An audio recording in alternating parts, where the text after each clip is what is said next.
नमस्कार। मेरा नाम है ओम प्रकाश यादव। आप देख रहे हैं वॉइस ऑफ रिपब्लिक। निर्वाचन नियम और नागरिक चुनाव का चौपाल की अगली कड़ी में आपका स्वागत। आज हम लोग बात करेंगे वल्नरेबल बूथ्स के बारे में।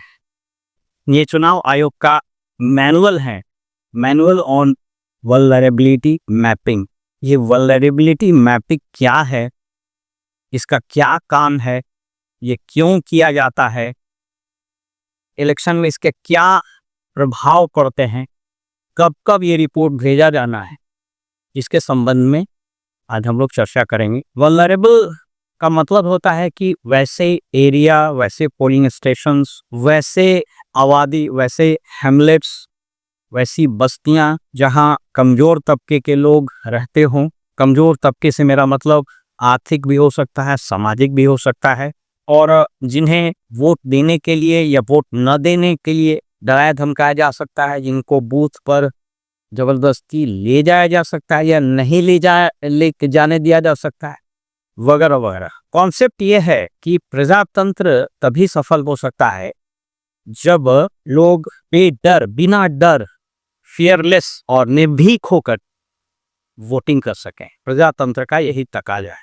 इसके लिए चुनाव आयोग समय से व्यापक दिशा निर्देश देता है। तो ये हम लोग बात करते हैं वल्नरेबल मैपिंग के बारे में। तो मैं अभी आपको एक छोटा सा चीज दिखाता हूं। इसमें बहुत सारी बातें हो सकती है, बाकी ऊपर के जो इंस्ट्रक्शंस हैं वो सारे चीज बिल्कुल जो मूल बात है वो मैंने बताया। तो ये वल्नरेबल मैपिंग रिपोर्ट मोटे तौर पर 6 तरह के रिपोर्ट होते हैं, लेकिन 4 रिपोर्ट आपको जरूर जानना चाहिए।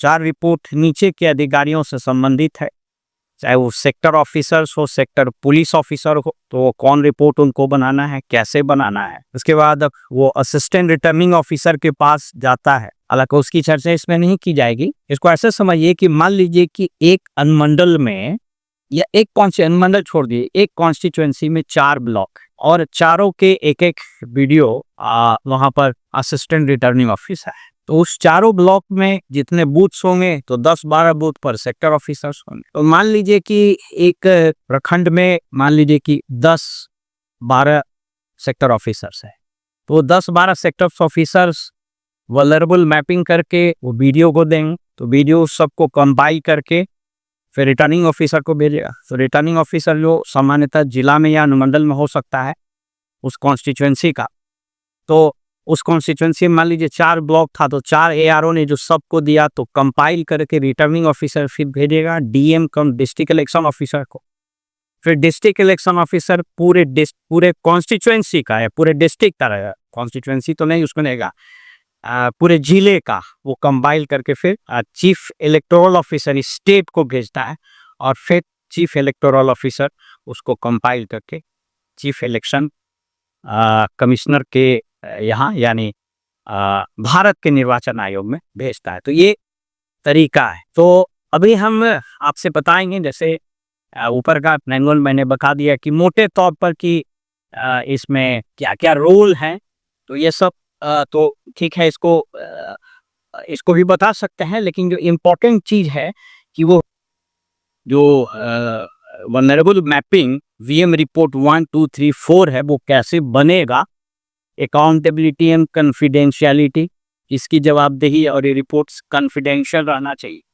रिपोर्टिंग फॉर्मेट्स, इस पर चर्चा हम लोग कर ले। सेक्टर ऑफिसर्स को क्या भरना है, तो वल्नरेबल मैपिंग 2 ये सेक्टर ऑफिसर्स को भरना है और 3 सेक्टर ऑफिसर्स को भरना है।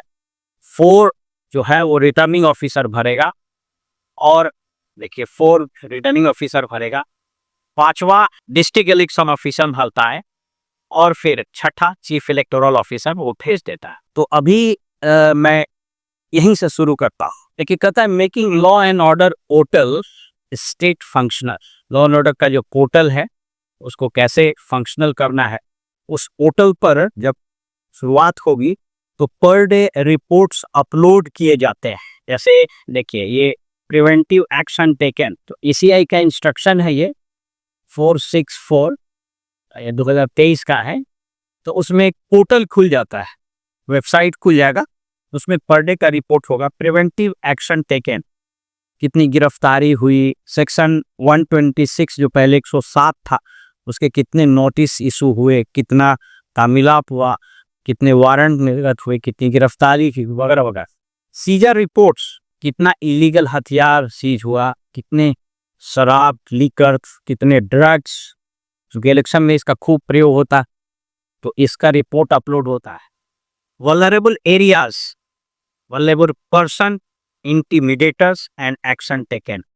कौन कौन से एरिया वल्नरेबल है, यानी जो प्रभावित हो सकते हैं, कमजोर इलाके, कौन कौन से कमजोर लोग हैं, धमकी देने वाला आदमी कौन है, इंटिमिडेटर्स, और एक्शन क्या क्या लिया है। Non warrant, non available warrant cases, इसमें बहुत सारे नॉन अवेलेबल वारंट होते हैं, जो केसेस होते हैं पहले आईपीसी में होता था या और बहुत सारे कानून हैं, उसमें नॉन अवेलेबल वारंट्स बहुत पेंडिंग रहता है। हत्या का हो सकता है, डकैती का हो सकता है, अपहरण का हो सकता है, लूट का हो सकता है, रैंसम का हो सकता है, वगैरह वगैरह। तो उसका कितना एग्जीक्यूशन हुआ, यानी कितनी गिरफ्तारी हुई, वो लिस्टेड बॉटल लेगर्स, वो धंधे करने वाले धंधेबाज लोग। एक्सटर्नमेंट केसेस, एक्सटर्नमेंट केसेस का मतलब होता है, आप लोग सुनते होंगे चुनाव में, उसको जिला बदर कर दिया। तो पुराने आईपीसी में धारा 144 में वो पावर होता है एग्जीक्यूटिव मजिस्ट्रेट को। तो जब मैं एग्जीक्यूटिव मजिस्ट्रेट बोलता हूँ, मैंने पहले बताया कि when I say executive magistrate, I am referring to executive magistrate, sub divisional magistrate, additional district magistrate and district magistrate, वो सबको सेम पावर। तो ये एक्सटर्नमेंट का मतलब वही होता है, बैड कैरेक्टर्स और एनी मीडिया रिलेटेड रिपोर्ट्स। ये आपको लॉ एंड ऑर्डर रिपोर्ट 2, ये डेली बेसिस पर, मैंने बताया law and order report 2 LOR2 बोलते हैं, ये डेली बेसिस पर कमीशन को भेजा जाता है और ये क्यूमुलेटिव रहेगा। क्यूमुलेटिव का मतलब हुआ, जैसे मान लीजिए कि आज 2 गिरफ्तारी हुई, अगला दिन 3 हुआ, तो 2 + 3 = 5 हो गए, इस तरह क्यूमुलेटिव इसको बोलते हैं। इसके बाद टाइमलाइन के बारे में भी आप देख लीजिए, इसमें कब कब भेजा जाना है।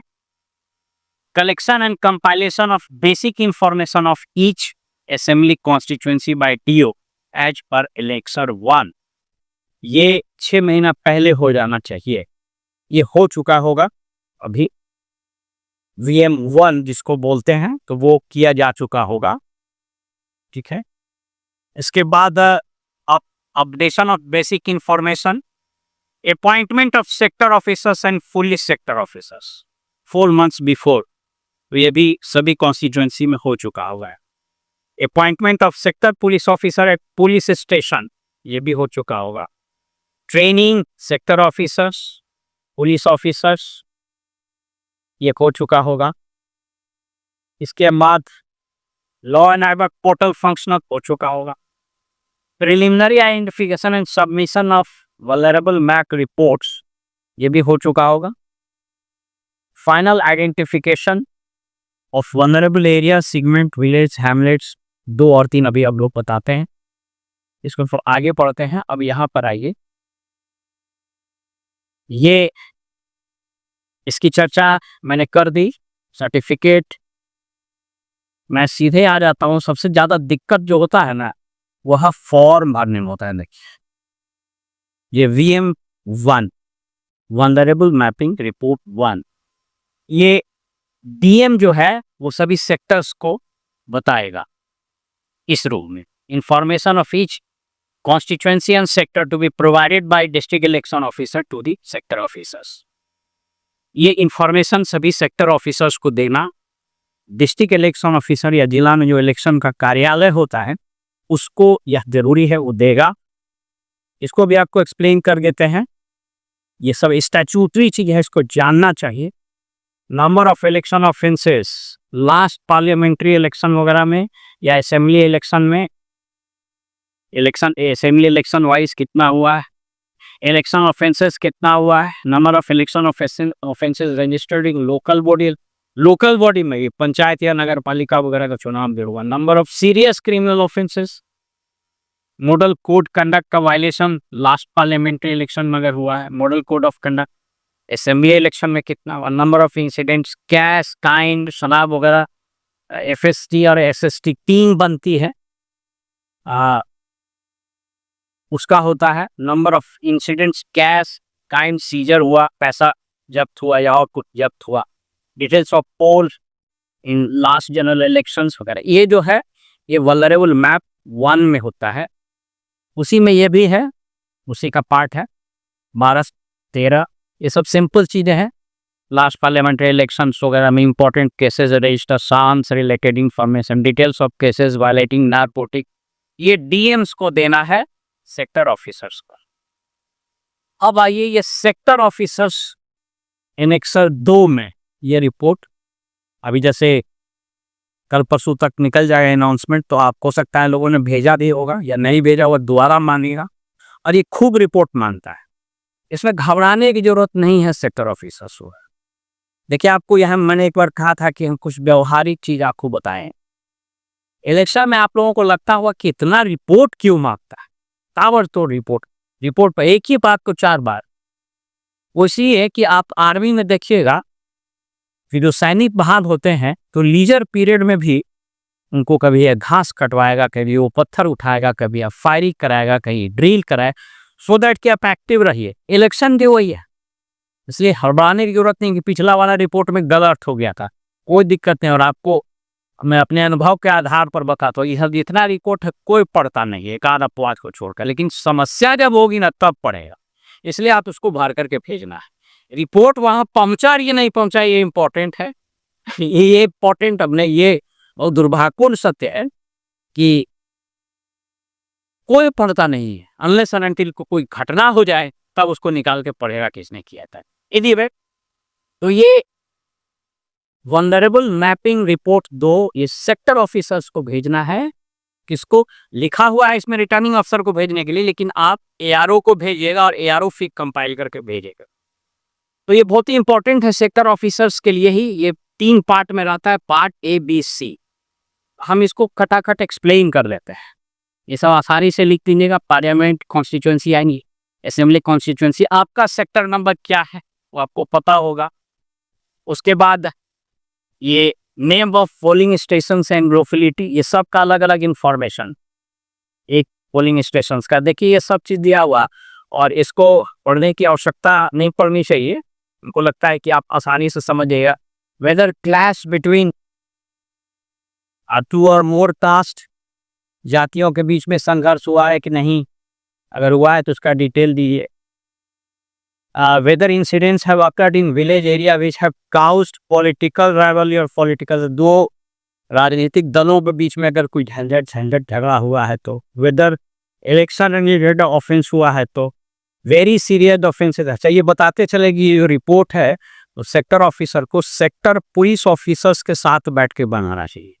थाने में बैठ जाइए, एरिया घूम लीजिए, अपने से अकेले मत बनाइए। और वो थाना में इंस्ट्रक्शन कहता है कि कम से कम एएसआई होना चाहिए, बहुत rarest of the rare case में हवलदार हो सकता है। ऐसा एक बार पिछले वीडियो में मैंने बताया था, हम आपको बता देते हैं कि वो पॉलिटिकल पार्टी को बूथ से पहले इंस्ट्रक्शंस था 200 मीटर दूर रहना चाहिए, बूथ जो इलेक्शन वाला है।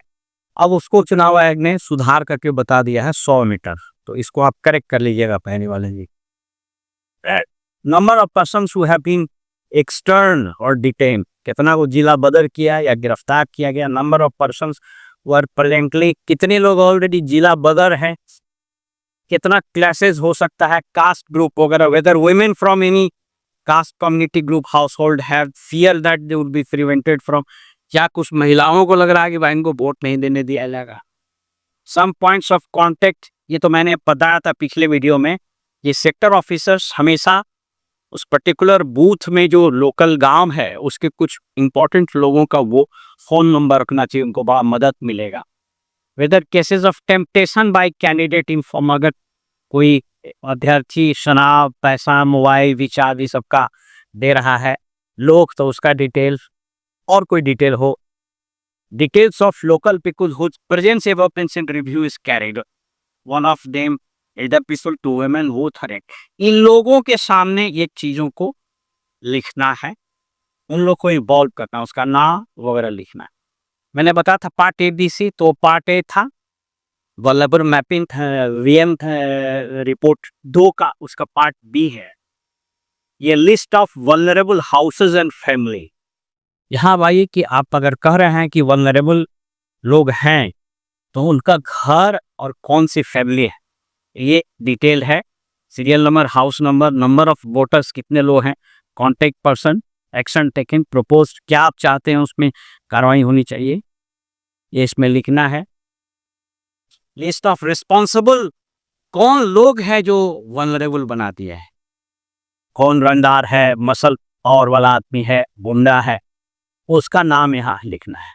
और सी में आपको सर्टिफिकेट देना, देखिए यहाँ लिखा हुआ है सेक्टर पुलिस ऑफिसर और सेक्टर मजिस्ट्रेट। अब आइए वल्नरेबल मैपिंग रिपोर्ट 3, मैंने बता दिया। एक क्या होता है, एक डिस्ट्रिक्ट इलेक्शन अफसर कम डीएम सेक्टर ऑफिसर्स या रिटर्निंग अफसर को बता देता है ये ऐसी में करना है। 2 में 3 पार्ट हो गया, A B C, sector officers और सेक्टर पुलिस ऑफिसर्स को फील्ड में घूम करके थाना में बैठ करके इत्मीनान से अच्छे से बनाना चाहिए, ए बी सी 3 फॉर्मेट्स। अब आइए सेक्टर 3, ये भी सेक्टर ऑफिसर्स को ही बनाना है लेकिन उसका समरी देना है। समरी ये आपको सामान्यतः लिखा हुआ है, सामान्यतः इसमें आपको जो असिस्टेंट रिटर्निंग ऑफिसर है वो भी मांग सकता है कंपाइल वगैरह करने के लिए। तो व्यवहारिक परीक्षा की बैठ करके, चूंकि टेबल टॉप का काम है, सेक्टर वाइज सारा चीज वही है। Number of polling station allotted to the sector, आपको कितना पोलिंग स्टेशन दिया गया था, पीरियड ऑफ विजिट, कब कब आप गए थे पुलिस अफसर के साथ, टोटल नंबर कितना विजिट किए, टोटल नंबर कितना अफेक्टेड है vulnerable, total number of house hold, कितने वल्नरेबल वोटर के घर हैं, वही वाला जो पहले वाले में किए थे, उसी का जो वीएम 2 था उसी का एक क्रस्ट है। यहाँ दस्तखत कर दिया सेक्टर ऑफिसर और पुलिस ऑफिसर। अब आइए 4 है, ये 4 जो है वह रिटर्निंग ऑफिसर को भेजना है डिस्ट्रिक्ट इलेक्शन ऑफिसर। ये अब मांगा जाना शुरू हो जाएगा। Election year, date, district,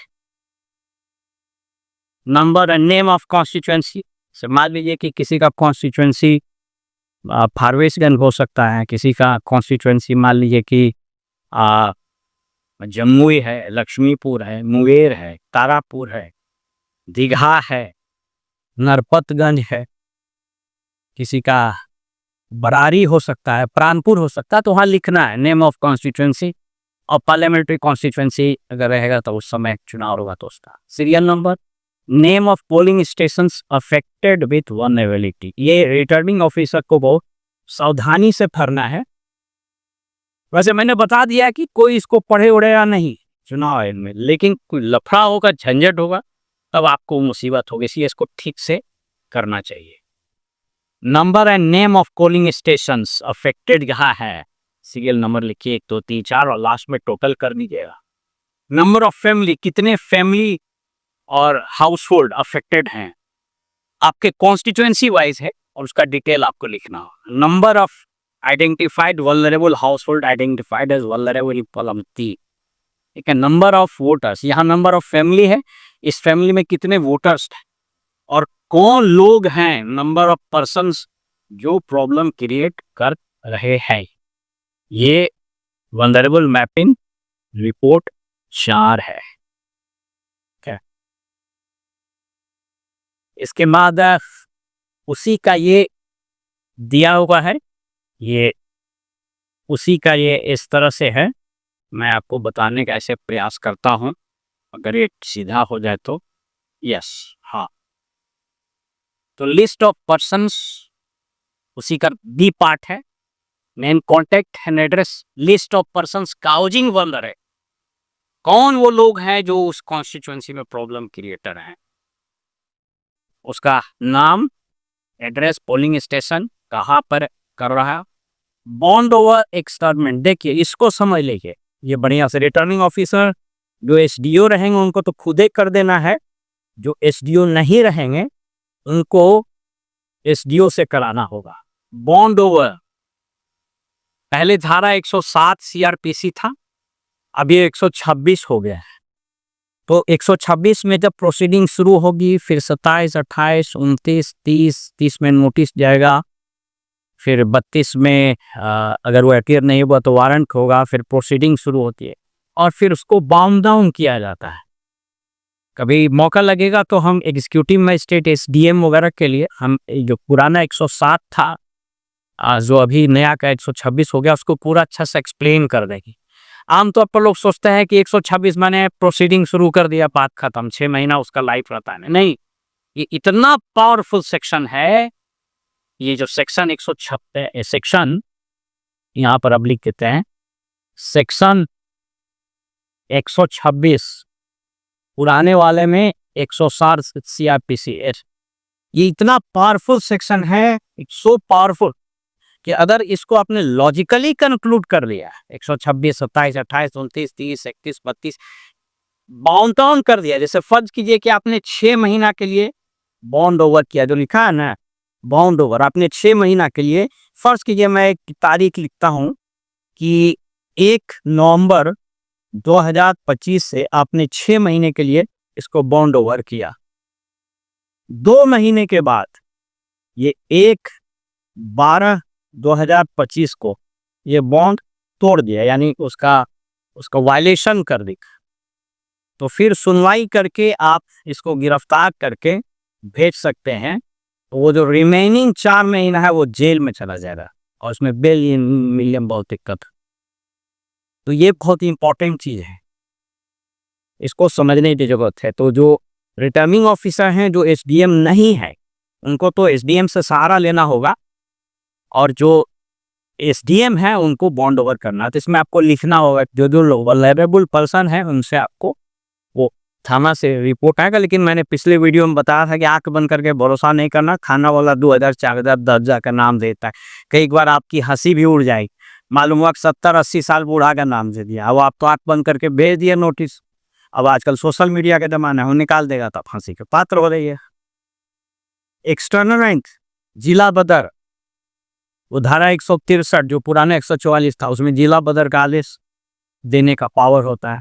custody, any other action, अगर हुआ है, कोई एक्शन नहीं लिया गया है तो रीजंस फॉर नो, अगर आपने कोई एक्शन नहीं लिया है उसका क्या कारण है। आप बोल भी रहे हैं कि वल्नरेबल है और आप कोई एक्शन नहीं दिए, और कोई रिमार्क्स हो तो ठीक है। तो ये 4 वाला था। उस अब आइए 5 वाला में, 5 वाला में ये बता ही देते हैं। हालांकि ये 5 जो है वो डीएम को भेजना है, ये डीएम को भेजना है, किसको, चीफ इलेक्टोरल ऑफिसर। तो वो सबका कंपाइल वगैरह कुछ नहीं, ईयर है, नेम है, टेबल, इसमें टेबल ए में सेम चीज है, एसी नंबर, कितना लोग है, कितना वल्नरेबल आइडेंटिफाइड हुआ, डिटेल्स, कॉन्फिडेंस बिल्डिंग मेजर्स यहाँ पर बताना पड़ेगा डीएम को। ठीक है सर, आप कर रहे हैं वल्नरेबल फैमिली, जो वल्नरेबल लोग हैं, तो आपने क्या क्या कॉन्फिडेंस मेजर्स लिया, उसमें देखिए कि फ्लैग मार्च होगा, पैरामिलिट्री फोर्सेस आएगा, एरिया डोमिनेशन भी उसको बोलते हैं, 107 का एग्जीक्यूशन होता है, गिरफ्तारी होता है, आर्म्स सीज किए जाते हैं। तो ये सब वीएम इसमें दिया जाता है 5 में। अब ये देखिए, ये टेबल बी है, उसका टेबल ए था, टेबल बी है, सेम चीज है, बाउंड ओवर वगैरह वगैरह, ये डीएम भेजेगा पूरे डिस्ट्रिक्ट का। तो इस तरीके से फिर ये 6 जिसकी चर्चा अभी मैंने की, तो ये आप लोगों के लिए काम का नहीं है। ये जो चीफ इलेक्टोरल ऑफिसर है वो भेजेगा चीफ इलेक्शन कमिश्नर को, यानी चुनाव आयोग। अब ये पूरे राज्य का भेज दे रहा है, डिस्ट्रिक्ट है, कॉन्स्टिट्यूंसी का नाम है, कितना पोलिंग स्टेशन है, कितने पोलिंग स्टेशन इससे अफेक्टेड और कितने वोटर्स इससे अफेक्टेड हो जाएंगे, फिर क्या क्या हुआ एक्शन लिया, आइडेंटिफाई पर्सन्स कितने हैं, प्रिवेंटिव एक्शन कितना लिया, जिला बदर कितना किया जाए, डिटेंशन मैंने गिरफ्तार कितना किया जाए, कोई और एक्शन क्या लिए वगैरह वगैरह। और रीजन्स अगर कोई एक्शन नहीं लिया है तो a note of confidence building measures to be sent separately, DM से मांगता है कि अपने जिले में कॉन्फिडेंस बिल्डिंग मेजर, यानी विश्वास को पुनर्स्थापित करने के लिए फ्लैग मार्च किया। समांतर फ्लैग मार्च और एरिया डोमिनेशन वगैरह बहुत इंपॉर्टेंट, जो फोर्स का डिस्प्ले होता है पैरामिलिट्री फोर्सेस का, उससे बहुत असर पड़ता है। तो इस तरीके से ये पूरा वल्नरेबल मैपिंग जो होगा वो चुनाव आयोग के इसके निर्देश पर होगा। तो आई होप कि आप वल्नरेबल मैपिंग वीएम रिपोर्ट 1 2 3 4 5 6, मैं फिर से बता देता हूं। 1 इनिशियल फेज है जो डीएम सेक्टर ऑफिसर्स को बताएगा, उसमें रिटर्निंग ऑफिसर भी शामिल है। 2 और 3 सेक्टर ऑफिसर्स को बनाने हैं। 4 रिटर्निंग ऑफिसर को बनाना है जो डीएम को भेजेगा, डिस्ट्रिक्ट इलेक्शन ऑफिसर। 5 जो district election officer chief electoral officer of the state को भेजेगा। 6 चीफ इलेक्टोरल ऑफिसर सीसीएन मुख्य चुनाव आयुक्त को या चुनाव आयोग को भेजेगा। वल्नरेबल मैपिंग एक ऐसा रिपोर्ट है जो आपको बार बार परेशान करेगा। इसमें और बहुत परेशान होने की जरूरत नहीं है। जिन चीजों की मैंने चर्चा की है, फॉर्मेट को ठीक से भर देना है। बाकी आप चाहें तो ये मैनुअल भी पढ़ सकते हैं, उसमें कोई दिक्कत नहीं है, लेकिन वो मैनुअल इतना डिटेल लिखा रहता है कि मैं, और जो मैनुअल का क्रक्स मैंने आपको बता दिया, मैनुअल का क्रक्स हमने आपको बता दिया। ये देखिए मैनुअल का क्रक्स है, ये चुनाव आयोग के वेबसाइट पर यह दिया हुआ है, आप चाहें तो पढ़ सकते हैं। मैनुअल ऑन वल्नरेबिलिटी मैपिंग 2023, इसी के क्रक्स को, इसी के स्टार को मैंने बता दिया है आसान शब्दों में, ताकि किसी भी सेक्टर ऑफिसर को, किसी भी असिस्टेंट रिटर्निंग ऑफिसर, किसी भी रिटर्निंग अफसर को या किसी भी डीएम को कोई कंफ्यूजन नहीं। मैंने अपने वेबसाइट voiceofrepublic.com में भी इन चीज़ों को डाला हुआ है, और मेरा यूट्यूब में नंबर भी दिया हुआ है। किन्हीं को कोई दिक्कत हो तो आप हमको मैसेज कर सकते हैं, मेल कर सकते हैं वॉइस ऑफ रिपब्लिक के ईमेल आईडी पर। मैं ये कदापि दावा नहीं करूँगा कि मैं सब कुछ जानता हूँ, जबकि 33-34 साल मैंने इस नौकरी में गुजारे हैं। फिर भी लर्निंग एक कंटिन्यूअस प्रोसेस है, हम आपसे सीखते हैं, हम आपको भी बताने का प्रयास करेंगे। आई होप कि ये वीडियो आपको अच्छा लगा होगा। अगले वीडियो में किसी और विषय पर, हो सकता है मॉडल कोड ऑफ कंडक्ट पर, आपसे तुरंत मुखातिब होंगे। तब तक के लिए हमें आज्ञा दीजिए। नमस्कार।